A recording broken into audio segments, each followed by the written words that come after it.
Bismillahirrahmanirrahim. Assalamualaikum warahmatullahi wabarakatuh. Kami daripada Grup 4 ingin membentangkan tajuk pembentangan kami, iaitu elemen saintifik dalam berkatan.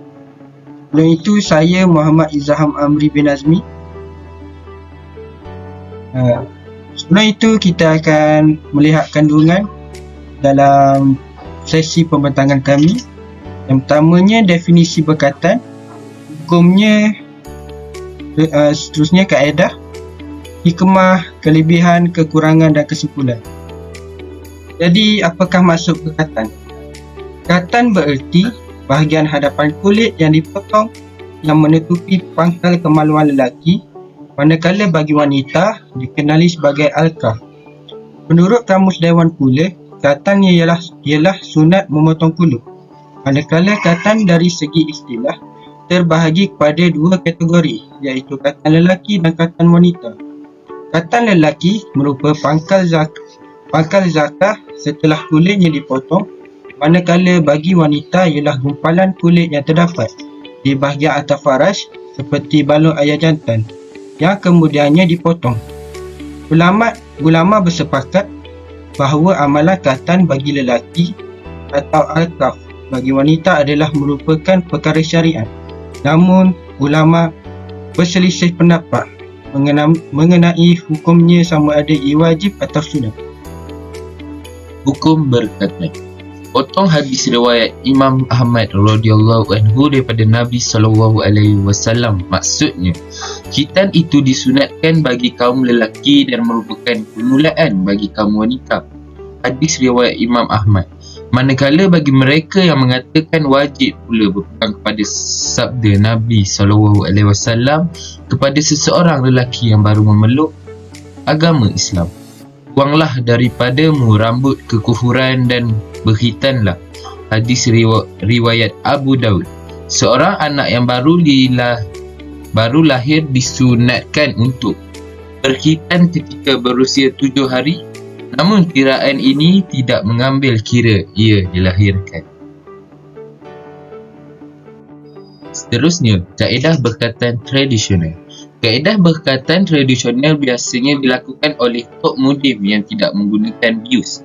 Kebiasaannya, pesakit dikehendaki untuk berendam di dalam air sejuk selama beberapa lama sebelum menjalani proses berkatan untuk memberi rasa kebas.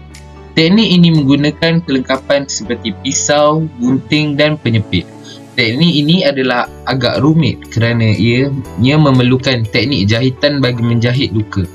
Proses penjagaan selepas selesai berkatan kaedah tradisional juga dikatakan sedikit rumit dan luka memakan masa lama untuk sembuh. Tapi cara tradisional ini sudah dikatakan lapuk di telah zaman kerana banyak lagi kaedah yang lebih praktikal dan selamat. Baiklah tuan-tuan dan puan-puan, saya Afiq Ilham bin Zat Sukri akan meneruskan dengan kaedah konvensional yang ada dalam elemen saintifik dalam berkatan.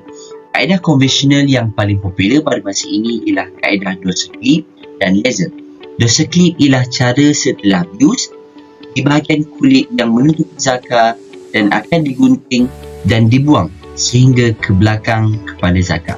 Kaedah clamp merupakan antara kaedah terbaru di pasaran yang mempunyai beberapa nama, iaitu Tara Clamp, Smart Clamp, Alice Clamp. Kaedah ini juga adalah lebih cepat daripada kaedah laser dan risiko pendarahan lebih kurang berbanding kaedah konvensional. Caranya ialah dengan mengukur saiz sesuai untuk clamp, kemudian clamp itu akan diletakkan di sekeliling zakar dan akhirnya kulit lebihan yang berada di luar clamp akan dipotong menggunakan kauteri atau pisau. Menariknya di sini, jika menggunakan kaedah clamp, ia tidak memerlukan jahitan langsung dan hasil kosmetik clamp adalah lebih cantik jika dibandingkan dengan laser. Namun harus diingatkan tuan-tuan dan puan-puan, pesakit perlu datang lagi sekali ke klinik dalam tempoh 1 minggu supaya alat clamp mudah untuk dicabut. Dan itulah berkaitan elemen-elemen saintifik yang ada dalam berkatan. Dan seterusnya kita kembali kepada laser. Laser pula ialah di mana kulit lebihan itu ditarik ke hadapan disepit dengan menggunakan penyepit ataupun forceps. Dan kulit tersebut dipotong menggunakan laser, dan cara ini dapat mengurangkan pendarahan untuk berlaku.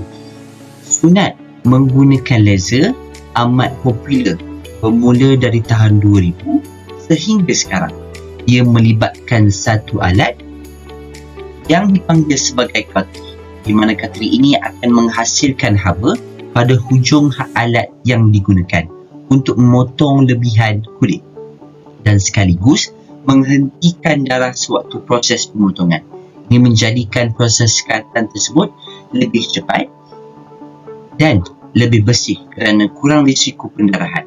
Selepas itu dipotong, baki kulit itu akan dijahit biasanya pada 4 sisi utama agar luka tersebut tidak terus berdarah dan akan memberikan hasil yang kemas.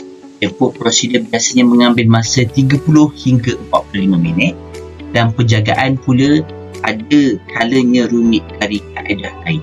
Dari segi kosmetik pula, sunat laser akan meninggalkan kesan dan mungkin akan terdapat kesan jahitan pada bahagian zakarnya. Adalah.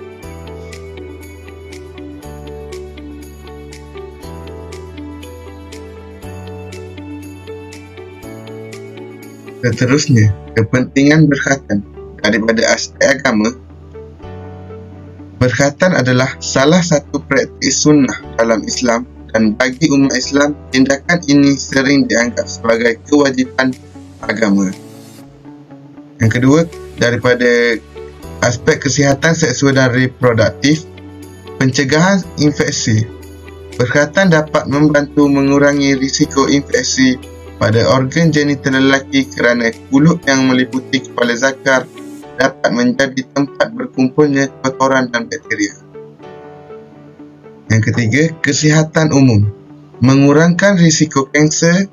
Persediaan untuk kanser payudara pada awal hayat dikaitkan dengan pengurangan risiko mendapat kanser zakar.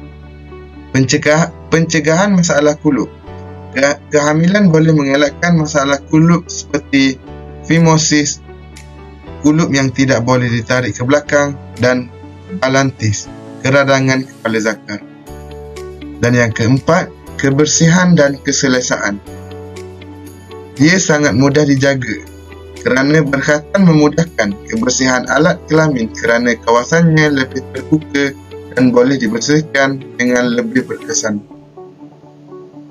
Seterusnya, kekurangan berkhatan. Daripada aspek risiko dan komplikasi kesihatan, seperti mana-mana prosedur pembedahan, berkhatan melibatkan risiko kesihatan dan kemungkinan komplikasi. Beberapa komplikasi yang mungkin berlaku termasuk jangkitan, pendarahan dan tindak balas terhadap anestesia. Yang kedua, daripada aspek kontroversi budaya dan sosial, sesetengah kumpulan atau individu menentang berkhatan atas dasar hak asasi manusia, iaitu hak setiap individu untuk membuat keputusan mengenai tubuh badan mereka sendiri. Mereka berpendapat bahawa tindakan ini harus menjadi pilihan individu, bukan keperluan. Daripada aspek sakit dan tekanan, prosedur berkhatan boleh menyebabkan kesakitan, terutamanya jika anestesia yang mencukupi tidak digunakan. Ini boleh menjadi pengalaman yang tertekan dan tidak selesa bagi individu yang menjalani prosedur tersebut. Yang keempat, keputusan yang tidak boleh diubah. Berkhatan adalah keputusan yang tidak boleh diubah setelah selesai. Kulup yang dikeluarkan tidak boleh dikembalikan. Sesetengah individu mungkin menyesal atau berasa tidak selesa dengan keputusan itu pada satu peringkat dalam hidup mereka. Jadi slide yang seterusnya adalah kaedah berkhatan bagi wanita. Kaedah ini ialah proses yang melibatkan hanya merapikan sebahagian kulit pada bahagian atas faras. Bahagian yang dirapikan itu sangatlah kecil sebenarnya.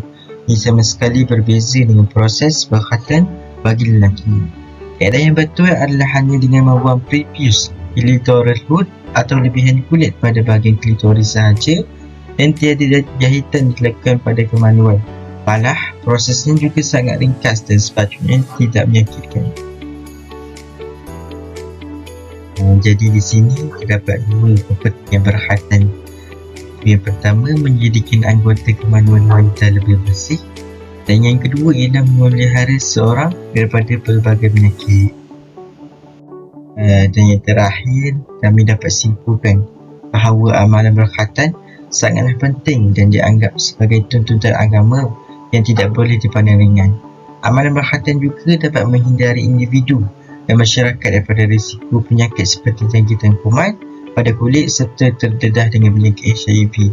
Amalan berkhatan juga merupakan budaya dan adat Melayu yang patut disanjung kepada generasi akan datang. Dan terima